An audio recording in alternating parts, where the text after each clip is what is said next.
Réaction à chaud vous est présentée par Liquivaps, recharge pour cigarettes électroniques. Salut à toi, tu regardes Réaction à chaud. Dans ce nouveau numéro, je reçois le diablotin taquin de l'humour, Verino. L'humoriste à l'énergie communicative s'installe à la Comédie Comartin et nous dévoile avec humour et autodérision son quotidien d'homme adulte devant faire face à ses nouvelles responsabilités. Le résultat s'avère décalé, à souhait, percutant et entraînant. Mais quelle sera la réaction de nos étudiants face aux propos tenus par l'artiste? C'est parti pour un nouveau numéro de Réaction à chaud.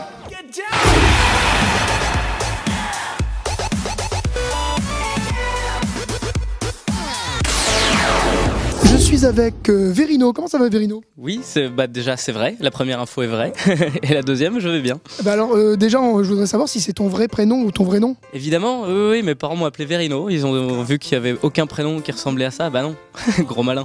Je sais pas, je te pose la question parce que tout le monde se demande. Tu t'es renseigné, tu t'es dit tiens, il va avoir une belle anecdote pour ça, et j'ai une très belle anecdote. Alors j'ai décidé de prendre ce nom parce que j'ai un nom de famille qui ressemble beaucoup à celui de Severino Ballesteros, qui est un golfeur illustre, mais je vois dans tes yeux que t'es en train de faire quoi, c'est qui? J'ai donc décidé de prendre une partie de son nom, de son prénom, Severino.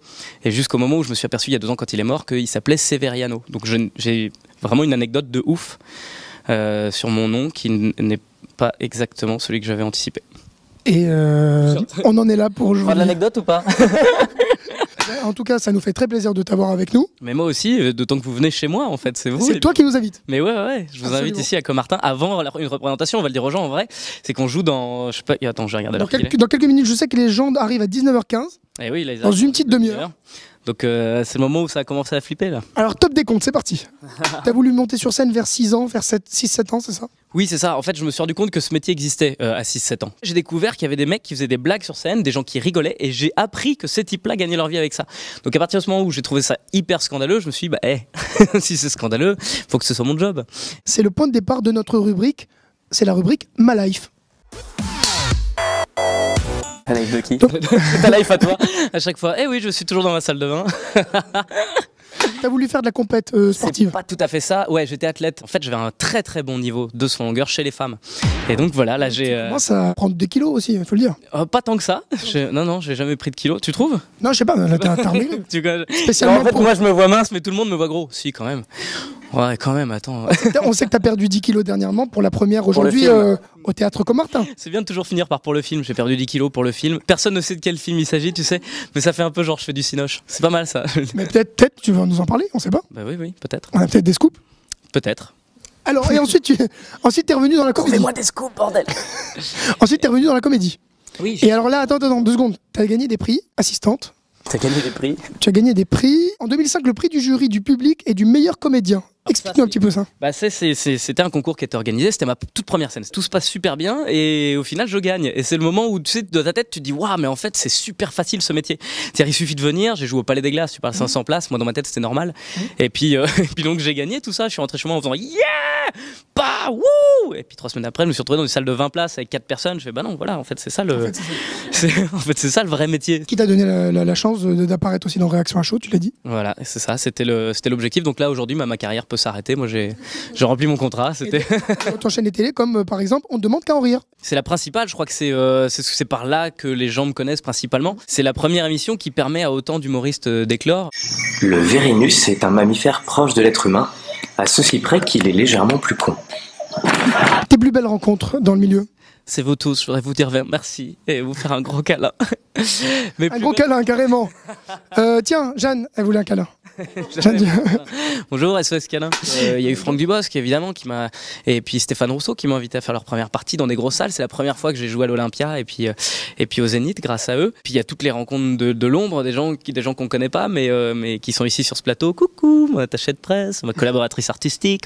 T'as fait des rencontres en Angleterre? Non. Tu viens de me dire des rencontres de Londres. Oh yeah. Voilà, donc ça c'est fait. Comment tu rentres sur scène? Juste, tu dis quoi quand tu rentres? Bah, qu'est-ce que je leur dis? Je leur dis bonsoir déjà. Bonsoir Paris. Johnny Hallyday. Wouhou, ça va. Mais ouais, le tout pour être le plus sincère possible, le plus Et le plus bon soir possible en fait. L'histoire que tu racontes dans ton spectacle, c'est que tu as un enfant et tu t'apprends à devenir papa. D'abord, j'ai eu un refus de me dire bon, ça va, on va pas parler de notre vie tout le long. Et puis en fait, comme toi, la rubrique Ta Life, je me suis rendu compte qu'il y avait des choses qui étaient différentes. Alors qu'est-ce que tu dis par exemple sur les femmes enceintes? Parce que... On va être obligé de mettre des bips sur chaque... C'est vrai, mais c'est une émission pour enfants en fait. Évidemment. Ouais. Ça passe sur Canal J. Ça existe encore Canal J ou pas? Non. Il y a des gens qui ont des infos. Il est où Laurent Mariotte? C'est avis de recherche. Alors, nous avons... Je lance donc la bande-annonce de mon spectacle. Il a lancé, c'est bon. Là où vous êtes meilleurs que nous, les filles, c'est pour la négociation. Vous êtes invincibles là-dessus. C'est quand c'est l'heure de rentrer à la maison qu'il y a une crise, il y a toujours la maman, elle fait comme ça, elle fait « Ah, tu veux pas rentrer à la maison ?» Eh bien, très bien, reste ici, je rentre toute seule. Voilà.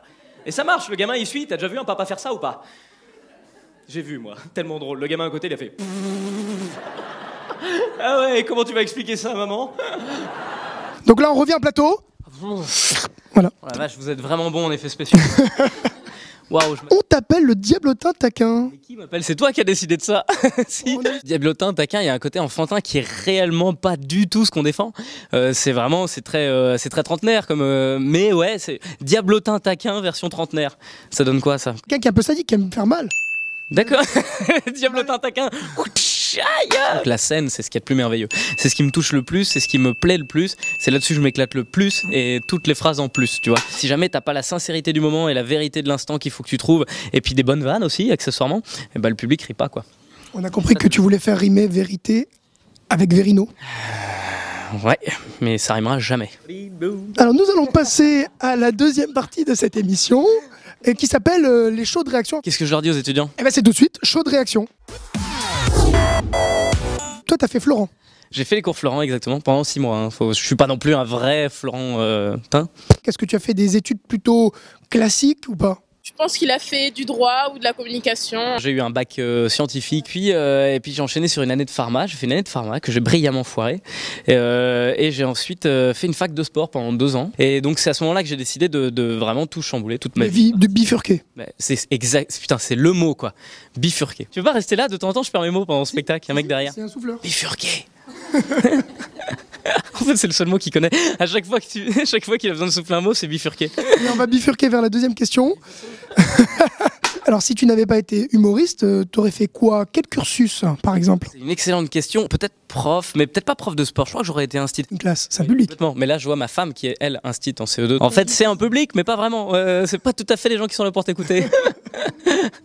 Alors, justement, on va parler un petit peu de la condition. Mais alors, pas de l'école, mais plutôt des étudiants. Est-ce que c'est difficile, selon toi, d'être étudiant aujourd'hui plutôt qu'hier, plutôt qu'à notre temps à nous? Eh ben écoute, en tant qu'expert détaché du ministère de l'Éducation nationale, j'en ai absolument aucune idée. Je pense que de toute manière, de tout temps, tout était difficile. Les études sont peut-être pas compliquées en soi plus que d'habitude, mais je crois qu'évidemment, trouver du boulot, ça, c'est ça le vrai problème. Je pense que ça se vérifie tous les jours, quoi. Ouais, ça devient de plus en plus compliqué. C'est vrai, je suis d'accord. Ouais. En école de commerce, c'est pas tellement difficile, quoi. Oui, je suis tout à fait d'accord. Déjà qu'on galère un peu à trouver des stages, alors trouver un travail, ça doit être beaucoup plus compliqué. Alors je ne suis pas encore confrontée à la recherche de l'emploi, mais je pense que ça va pas être une tâche facile. Je suis d'accord avec Verino, tout à fait. J'ai pris un risque en changeant et en faisant quelque chose d'original, puisqu'il n'y a pas de vrai cursus pour ça, il n'y a pas de c'est bon. T'as ta licence de comique, maintenant les gens vont payer pour te voir. T'as aucune validation. La vraie leçon qu'il faut tirer de tout ça, c'est que ça sert à rien de t'investir dans des études si t'es pas sûr de vouloir faire ce taf après, quoi. Faut aller vraiment vers quoi tu veux t'investir. Moi, j'ai pas écouté mes parents parce que il y avait quelque chose de plus fort que mes parents. Il y avait quelque chose qui m'attirait réellement dans ce taf. Et donc, du coup, je me suis rendu compte que quel que soit ce que pouvaient me dire les gens à l'extérieur, j'avais de toute manière une foi ultime dans ce que j'allais créer. Après, si vous avez tendance à écouter vos parents et que vous vous dites qu'ils ont absolument raison, j'en sais rien. En fait, c'est à chacun vraiment d'écouter ce qu'il est. À 30 ans, il y a encore des gens qui prennent pas de décision et qui disent c'est pas de ma faute. Ah ouais, j'ai raté ça, mais c'est parce que j'avais. Et on a toujours de bonnes excuses pour pas être heureux. Maintenant, il faut se trouver les vraies raisons pour être heureux. Donc faites vos choix, quels que soient les enjeux, parce que personne ne sera heureux à votre place en fait. Ouais, je suis d'accord. Parce que moi, plusieurs fois, on essaie de m'imposer mes études, quoi. Et je pense qu'il faut se responsabiliser et faut vraiment faire ce qu'on a envie de faire. Alors je suis d'accord avec Verino, c'est pas à 30 ans qu'il faut commencer à choisir ce qu'on veut faire parce qu'on a déjà bien entamé sa vie. Donc... Je suis d'accord avec Verino, je pense qu'il faut se responsabiliser très tôt pour pouvoir faire ce qu'on aime le plus longtemps possible et le plus rapidement possible surtout. Après, bien sûr, il faut prendre en compte la vie de ses parents ou la vie d'autres personnes, mais bon, finalement, c'est nous qui allons travailler plus tard, donc c'est à nous de choisir ce qu'on veut faire. Est-ce que selon toi, les étudiants sont des glandeurs? Moi, j'étais un sacré glandeur étudiant. Je peux vous dire, j'étais un branleur d'une autre planète. Par contre, je suis un intermittent vraiment travailleur. Je bosse beaucoup plus que ce que j'aurais bossé dans n'importe quel taf. Un étudiant qui est passionné par ce qu'il fait, il travaille réellement profondément. Et donc, je pense que tous les étudiants qui sont des glandeurs, c'est vraiment des mecs qui n'ont pas d'ambition et qui savent pas où ils vont en fait. Ouais, je suis d'accord. Ouais, ça se voit tous les jours. Ouais, une personne qui est là un peu par hasard, ça se voit. Donc elle va pas suivre, elle va faire le minimum. Donc. Je suis pas trop d'accord parce qu'il y a des étudiants, ils pensent vouloir faire les choses, mais les cours les passionnent pas assez, du coup ils foutent rien. Mais pourtant ils aiment bien le cursus qu'ils font ou la matière, donc je suis pas d'accord avec Verino. Je pense que c'est vrai qu'un étudiant passionné sera beaucoup plus impliqué dans son travail du fait qu'il aime ce qu'il fait, d'où l'importance de choisir très tôt ce qu'on veut faire et de se responsabiliser vite. Alors, est-ce que selon toi, il y a une filière planque? Bah, tous les trucs qui mènent au chômage en général. Hein. Quoi? Études de pneus, études de pneus. Le bonhomme Michelin, venez ici. On n'a pas le droit des marques. Ah putain, Pirelli va faire la gueule là. Ça va être brouillé. Tu parlais de quelle marque? On salue tous les mecs qui bossent chez... Alors, est-ce que tu aurais un conseil à donner aux étudiants? Bah déjà, avant tout, je pense que c'est clair, faites ce que vous avez envie de faire. Et ensuite, arrêtez de manger des pâtes. Il y a vraiment des choses bonnes pour pas cher. Et je parle pas du McDo, voilà. Et on parle pas de Bolino. Exactement, ni de Verino. Non, je suis d'accord. Je suis d'accord avec Verino, faut arrêter les pâtes. Faut qu'on fasse ce qu'on veut parce que c'est ça qui va nous caractériser dans notre vie. Donc si on fait pas ce qu'on veut, on sera pas heureux, quoi. Une autre idée de menu, le maïs, parce que c'est encore plus rapide, il y a juste à ouvrir la boîte. Sinon, on peut aller sur internet, il y a des tutos super. Je te les conseille, Verino. Je me nourris au rire. C'est beau. C'est beau. Et mais ça, c'est le meilleur conseil qu'on peut donner. Il y a pas des colombes. Il est où le mec qui fait les effets spéciaux? On peut mettre des colombes derrière avec du violon? Il y aura des incrustations, évidemment. Merci. Merci. Et tes ailes, d'ailleurs, elles sont où? Elles sont... Tu les mets pas sur scène? Non, alors malheureusement... Enfin, comment ça, je les mets pas? Elles sont vraies, elles existent réellement. Mais tu les déploies pas. Mais je les déploie pas parce que pour pas effrayer les gens, voilà. Trop d'envergure. Exactement. Alors là, notre dernière séquence, c'est que je te passe le micro. Okay. Et je sais pas, tu nous donnes un petit peu tes impressions. Tiens, débrouille-toi. Merci. Et donc, ah oui, mais toi tu restes là. Tu fais le clap. Le clap de fin. Vous pouvez retrouver le site internet. Il est écrit par terre apparemment. Le site internet, l'affiche qui est là, l'affiche. L'affiche est là. Le site internet qui arrive. Voilà. Tu vois là. Et toujours les colombes qui passent derrière. Ah. Mais ouais, verino.fr, là-dessus il y aura toutes les infos et les gens peuvent être au courant de tout. Et surtout, ça c'est un truc vachement bien, s'ils connaissent pas mon travail, ils peuvent aller le découvrir parce que le premier spectacle qui a été tourné à l'Olympia, il est disponible en DVD, en téléchargement sur mon site internet à 2,99 €. C'est bien ou pas ça? Hein? C'est pas cher. On est d'accord? Ouais, c'est pas cher du tout. C'est chaud ce que tu fais. Parce qu'il faut gérer en même temps, tu vois. en train de parler. Bah ouais, mais bon, c'est ces étudiants, c'est des branleurs. Hein. Ah, il y a une question? Oui. Est-ce que tu vas faire du cinéma? Non. J'ai déjà fait du cinéma. Oui, j'en ai déjà fait, j'ai joué dans Fonzie. Mais là pour l'instant, oui, c'est le but, en tout cas j'y travaille. Mais pour l'instant, le scoop c'est que je finis à chaque fois en deuxième. C'est à chaque fois disant, on va prendre le noir, on va prendre l'arabe. Et tu dis, un petit rital, ça vous plaît pas? Eh bien, je te remercie. Je t'en prie. Je reprends mon micro. Je t'en prie. Ah ouais, tu reprends ton micro, je viens te chercher. Merci en tout cas, Verino. Merci. Et ton prénom c'est? C'est Olivier, enchanté. Je vais envie de vous tuer. Ah bah voilà, ça y est. On connaît son prénom. Merci Verino de nous avoir accueillis. Mais merci d'être venu me retrouver. On te souhaite beaucoup de courage. Merci. Pour la suite. Pas du courage qui manque, hein, c'est du pognon. Nous vous remercions. Le compte PayPal s'affiche sur votre écran. Faites vos dons. Et à bientôt. On se resserre la main. Ouais, mais c'est bien, ça marque vraiment le départ, quoi. Et ben on se quitte sur cette poignée de main. Merci. Salut. Salut. Tu vas Moi je vais là-bas. Un grand merci à Verino pour son énergie contagieuse, son grand sens de l'humour et merci aux étudiants pour leur chaude réaction. On se retrouve bientôt pour un nouvel épisode de Réaction à chaud. D'ici là, étudiez bien.